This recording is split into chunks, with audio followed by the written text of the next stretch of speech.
In our final video for today, we're going to wrap up all the concepts that we learned together. I'm going to clarify something in this directions. It's similar to the previous sections that we found today. We're going to draw angles from their standard position. We're going to find their reference angles, find coterminal angles that are positive or negative. We're going to do that for degrees and also for radians. So this is what we're going to do. The standard set of directions that I'm going to tell you as your teacher is, if you get an angle in degrees, then I want all of your angles to be in degrees for your reference angle, your coterminal angles, etc. Okay? If you're given an angle in the unit of radians, then I want all of your answers to be in radians. So your coterminal angles and your reference angle should also be in radians.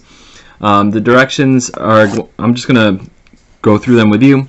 Draw the angle in standard position, identify the reference angle, name one positive or negative coterminal and negative coterminal angle, and convert into its other unit. Let's start with 480 degrees. So 480 degrees, initial position, 360, 450, 480 ends up here in this second quadrant. 30 degrees passed, so it means the reference angle is 60 degrees. Since it was given to me in degrees, my answers are all going to be in degrees. One positive and one negative coterminal angle. If I add 360, I'll get a positive coterminal angle, but if I subtract 360, I'll also get a positive coterminal angle. That's 120 degrees, which is, again, 30 past 90 is 120. A negative coterminal angle, if I subtract another 360, I get negative 240 degrees.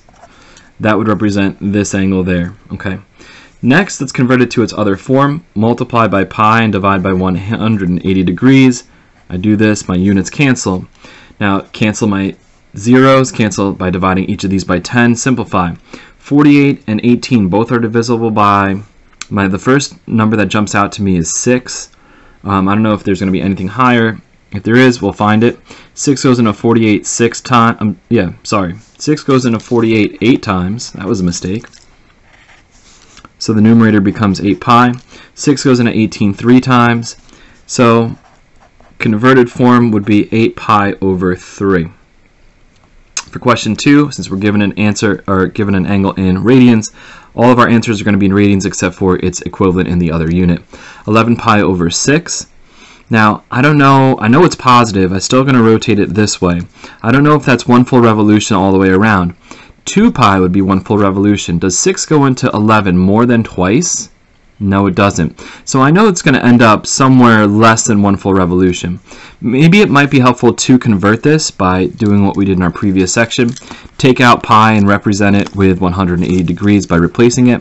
11 times 180 divided by 6. This is in degrees now. 6 goes into 18 3 times. So 6 goes into 180 30 times. 11 times 30 is 330 degrees. I actually did the last part first. Now my angle of rotation I know is 330 degrees in its equivalent form in the other unit. 330 is going to rotate in the counterclockwise direction. Its terminal side is going to be closer to the x-axis than the y-axis. It wasn't as exactly clear. Our reference angle is 30 degrees. However, since it's given to us in radians, I want my reference angle to be in radians. Let's convert this into radians by multiplying it by pi divided by 180 degrees. My units cancel. 30 goes into 180 6 times. That makes the reference angle pi over 6. Now let's add and subtract 360. Now the problem with this is the angle's in radians. I can't add and subtract an angle in radians with an angle in degrees. So what's the equivalent of 360 degrees? Would be 2 pi. 11 pi over 6. Let's add 2 pi. What we learned about fractions is we can only add and subtract fractions if they have common denominators. The equivalence of 2 pi in 6 would be 12 sixths. Add these up.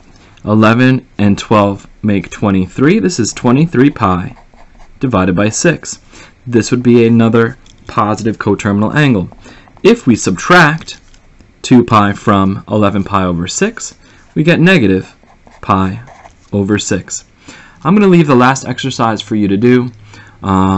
Good luck to you. The homework for today is actually not going to be this section.